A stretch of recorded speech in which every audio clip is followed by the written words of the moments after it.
Go. Let's start. All right, great. So, thank you so much for joining me. Hi, James. Yeah. It's actually Jason. I'm Jason LaValle from. It's Oh, Jason. Jason. Yeah, Sorry, Jesus Christ. it's all good. James is my dad's name. Jason Lavallee. That's right. Yeah. All right. All That's right. a hell of a name. It's a what? It's a hell of a name. Well, thank you. I appreciate that. It, you know, I wish, think of how I would have been right much further up the rank if I'd been Steve Lavallee. It's I got, know. it's got, it's got some serious gravitas. Oh, thank you. And thanks for doing this interview. I really appreciate it. No worries. No worries. So, the new album, which just came out today, is Yep. called The Hypnogogue, which is the Yep. church's first ever concept album. Yep. And it takes place in the year, I think, 2054. Correct. Where did the inspiration for this album come from? Well, it all sort of happened gradually. It wasn't like I said we're going to make an album called The Hypnogogue and it's set in 2054. As we started to record the album, things started to happen, and the idea gradually sort of took root in my mind that it should be a concept album. Should be sort of sci-fi feeling. It should be about the nature of creativity and songwriting, which is what we were doing. And then things would happen automatically. Lines in the songs would come to me out of the blue. And then it all happened so gradually. The more I thought about it, the more it took shape. And it kept on taking shape over the 4-year period. And we'd talk about it. And one day Tim said, we're all just workers in the Hypnogogue, aren't we? I said, yeah. And then I almost had the idea there were human beings in there as well, helping translate. So someone goes in there and says, I want to have the hypnagogic process. And then there are actually musicians who are sort of chained to their instruments in little chambers. And when the person undergoes the process, there's actually real players in there playing. And just little ideas and small inklings would come to me. And bit by bit, the whole thing fell into place, into the kind of the very loose concept it is now. So it didn't come from the beginning when I said Hypnagogue 2054. It was like, as we were making the album, as we were writing the songs, as the lyrics were coming out and the music progressed, I thought to myself, wow, we're making a concept album. Cool. Well, I've watched the videos, the two videos, The Hypnagogue and No Other You, and they're both very cinematic, and Yeah, they they seem to be related. totally. I'm They are. wondering if there's going to be a video for every song on the album, and if it's Oh, going to tell a complete story. I wish there was. I would love that. If someone said, "Hey, we want to make a video for every song," I would love that, and I would love that guy to do it. He's understands. He's off and running with what it is now. I think that would be fantastic. Um, Probably won't happen, but I would jump at the opportunity. Yeah. Well, you mentioned in a recent interview that this album, the Hypnagogue, is likely to be the last church album. What makes you It say could, that? well, And well, when you get to my age, which is 68, everything could be the last. It well, could it be the could last be, meal. yes. It's like when my dad died when he was 51 suddenly. I've grown up in the shadow of that, knowing that that's possible, and I feel like I feel like it's not like when you're 25 and you think, oh, I've got hundreds more records to make and hundreds more shows to play. I feel when you get to this age, everything could be the last one. I also, I think I might have been feeling very pessimistic, thinking, you know, if this would be a good one to go out. I still think that this would be a good record. If we don't make another record, this would be a good record to end on. Um, However, last night we had a fantastic gig in Sydney, and when we finished, I just walked off and started talking to the others and said, "Ah, oh, this can't be the end. We've got to do one more record, surely. There's at least one more in us." And they were like, "Yeah, yeah, yeah." So I don't know, but you know, when you get to this advanced stage, anything could be the final anything. You know, there's no guarantees anymore. You know, if I But dropped it, huh? there are plenty of musicians that are continuing, much later in life than you are. Just Yeah, yeah. but Paul but McCartney, they for instance. who McCartney? Paul Yeah, but McCartney. yeah, he probably has to be more guarded about what he says than me, and he would never mention his mortality. I'm sure that he's not allowed to say that, but he must be at 80 years old. You must be thinking, this could be my last show. This could be my last record. This could be my last fucking, you know, eggs on toast. It's just the way it is. Um, yeah, like, look, I hope I go on have as long a life as he has. Um, anyway, it's just a bit of pessimism, I guess, or sort of a way of going. What was it Richard Nixon always said? He used to say, "You won't have Richard Nixon to kick around anymore." I guess that's my way of saying to the music business, "You won't have Steve Kilbey to kick around anymore when I die. You'll miss me, and you wish you liked me more when I was around." I guess that's just a way of saying that. I shouldn't really say it. I'll tell you what, it really upsets my children when they read that. My Yeah, I'll five bet. daughters, Yeah. yeah, they read that and they go, "No, Dad, no." Well, I read that a fan asked a GPT to write a song in your style, and that you didn't think the song was very good. Have you ever tried using Chat GPT yourself? Why would I? I don't know. I've I've already got that. I've already got my own version of that in my head. I can write a song in my style whenever I like. I can write songs in other people's styles too, much Yeah. better than that. If you ask me to write a song in almost anybody I've heard of style, I could probably do that. So I don't need that device to do it. Well, this question was given to me by a friend who's a huge fan of yours. Yep, Yeah, and I'm not sure that he meant could could you write a song in your own style. I think he just meant have you ever messed around with Chat GPT? I haven't. Okay. And in a way, that's what the Hypnagogue is. In a way, the Hypnagogue is like another version of that. Um, the Hypnagogue is um, a singer who can no longer write, a pop star who's dried up. As someone wrote in their review, he's the pop singer is having a moribund career, and he goes and undergoes the process. That's kind of what it is. And the machine delves right into your mind and pulls the song straight back out again.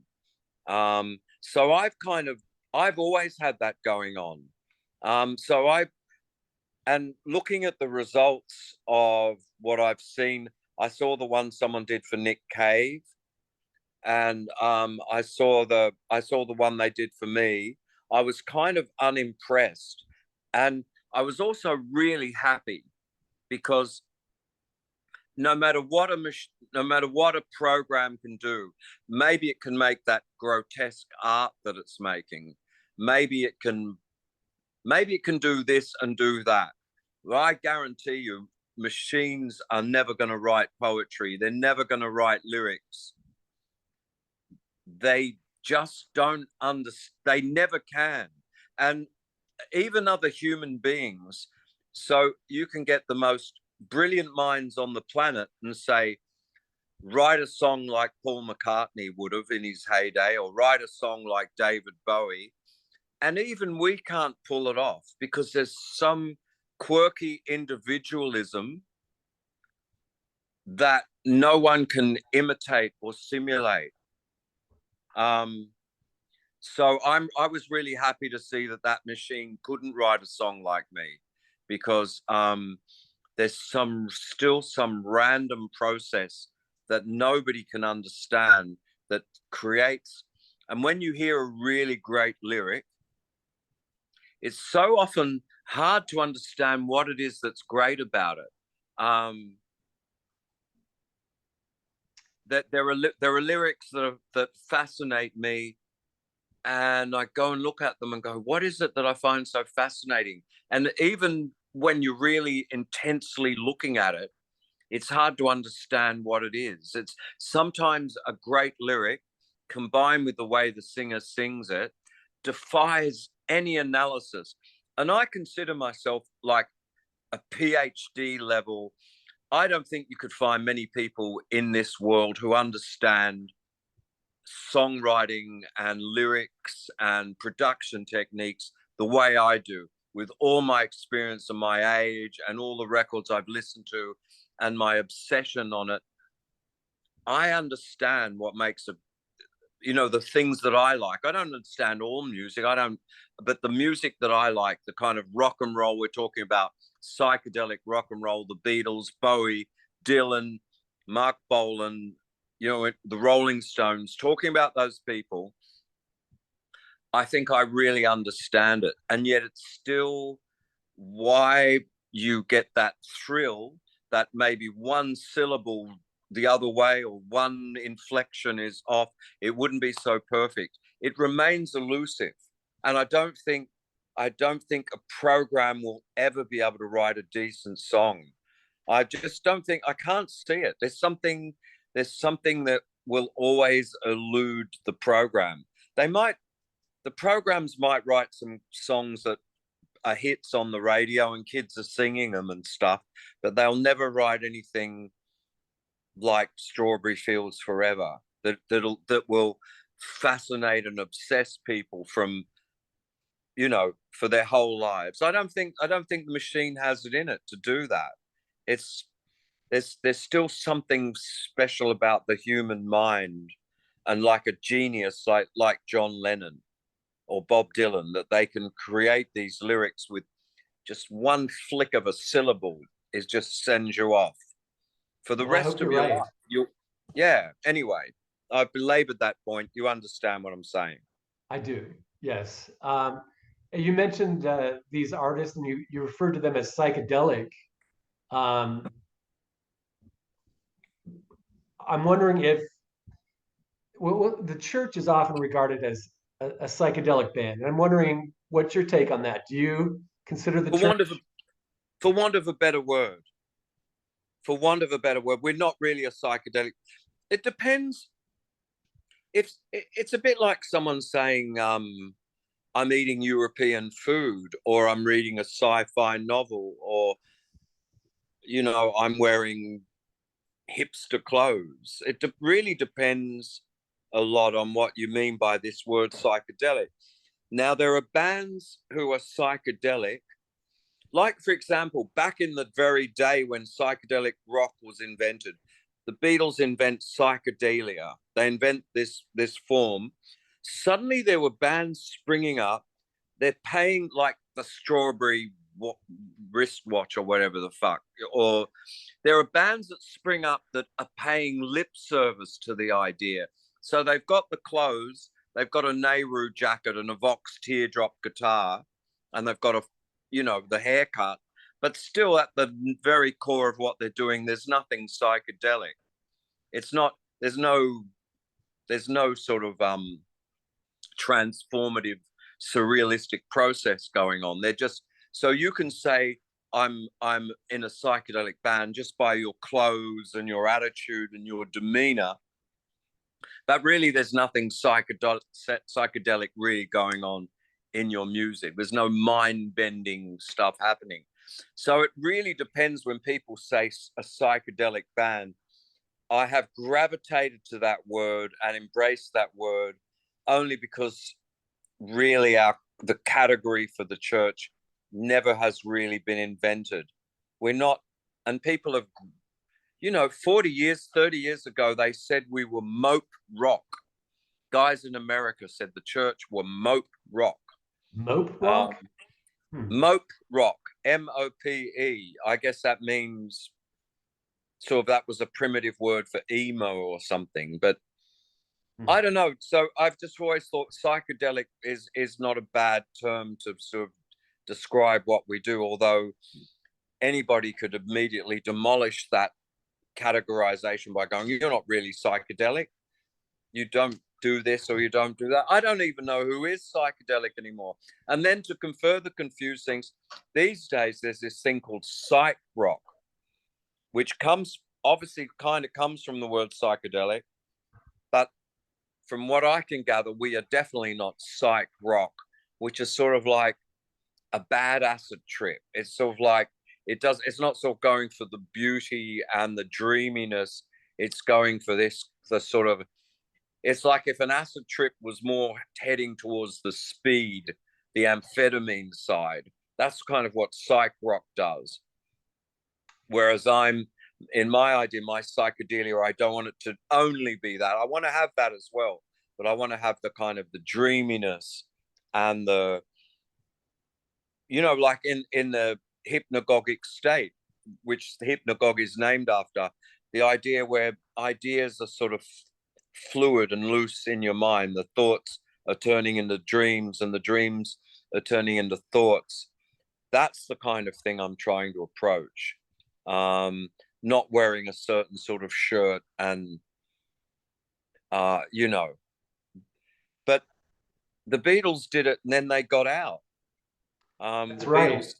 The Beatles made like 10 really psychedelic songs and then they stopped doing it. That's right. And that was just when the whole uh, genre was just getting going, like right at the end of when the Yeah. Beatles stopped. Yeah, that's right. They abandoned it and left it to all those other bands, The Move and whoever the fuck it was, who all jumped on that thing. Some of it became, I don't really like a lot of it, to tell you the truth. And it's amusing to see. Actually, you listen to the Rolling Stones and see how they kind of got it wrong as well on their Satanic Majesty's request. What that they thought, oh, we can do this, but they never approached Strawberry Fields Forever or I Am the Walrus, which I think, to me, they remain the two absolute crowning moments of psychedelic rock, where the tragedy is they kind of did it and did the very best thing anyone could do and then stopped, and nobody's really been able to equal that since. Nonetheless, I go on trying to sort of write my own Strawberry Fields Forever, which of course is impossible, but nonetheless I feel like it's a worthy aim to have. Sure. Is your music directly influenced by psychedelics? No, Okay. no, not really. um I would say if my music's influenced by any drug, it's marijuana.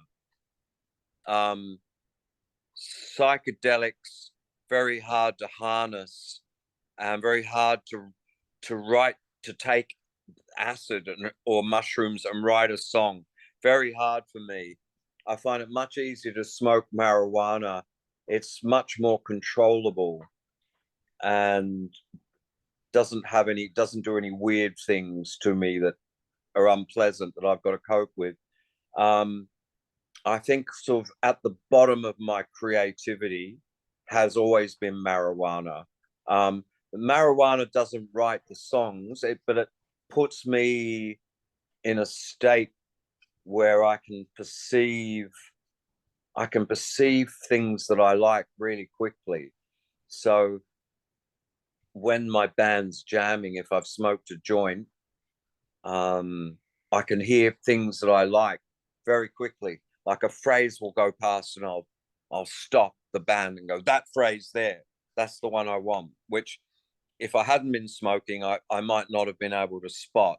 So it's sort of it potentiates my creativity, but it isn't my creativity. Um, the music, my stuff doesn't come from drugs. It's just that drugs make it easier to sort of get at it, I think. Okay. All right.